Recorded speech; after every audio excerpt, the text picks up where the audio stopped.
Hi, this is Sophia Campbell. I am from the Navajo tribe in the northwestern part of New Mexico. Our community is not familiar with the topic we will be discussing, so I'd like to shed some light on the issue and bring joy and hope in overcoming the syndrome. Today's topic is Move to Improve Metabolic Syndrome. There are 4 questions we will answer. What is metabolic syndrome? Who has it? How can someone get it? And lastly, how is it treated? First, I'd like to start off with why this topic has meaning to me. It begins with my parents, who, ironically, didn't know the effects of being inactive and eating high-fat foods. Those long-term habits eventually led them to harm their health, in many ways to shorten their lives sooner than we expected. With that being said, I lost both my parents to diabetes, cancer, and heart disease. I mention these things because I want to stop this from happening to others and their family members. I see the effects all around me. It is sad. I know now that these illnesses can be prevented. Had my parents known about metabolic syndrome and how to prevent it, I believe they would still be alive. Let's go to our questions. First of all, what is metabolic syndrome?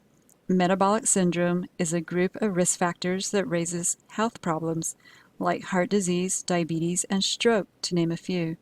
It can be identified when any 3 out of the 5 risk factors are present.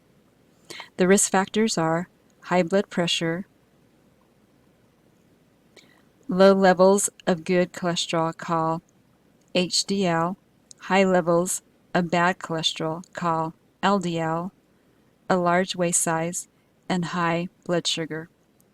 My parents didn't just have 3 risk factors, they had all 5. From these risk factors, we can see metabolic syndrome is a serious health condition.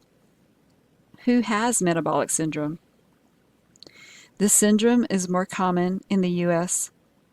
The risk increases as we age. About 34% of adult Americans are likely to have it. How can someone get it? You can get it if your fasting blood sugar is 110 milligrams or more, if your HDL levels are below 40 milligrams, if your fasting blood triglycerides are 150 milligrams or higher, if your waist measurement is 40 inches or more for men, 35 inches or more for women. Last of all, if your blood pressure is 130 over 85 millimeters or higher. If this is confusing, you can get these factors checked out at your next doctor's visit.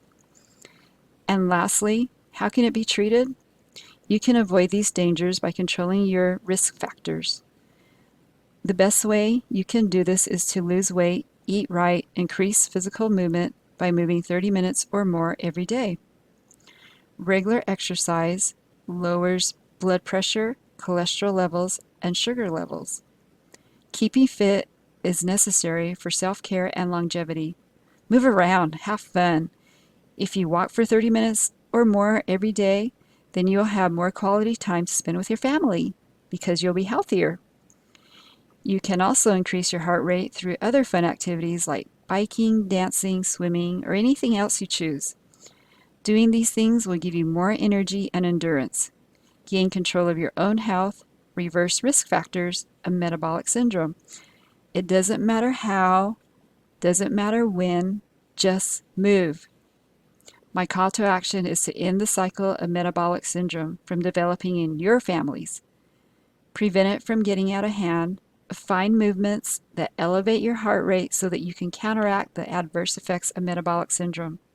Remember, if you try to prevent metabolic syndrome, then you will function at your best, control your weight, and protect your health.